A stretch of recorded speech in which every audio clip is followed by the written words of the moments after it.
السلام عليكم ورحمة الله وبركاته.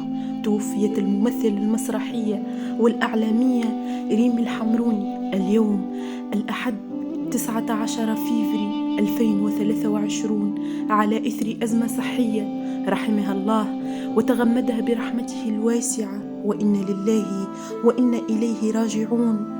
يا أيتها النفس المطمئنة، ارجعي إلى ربك راضية مرضية، فادخلي في عبادي وادخلي جنتي.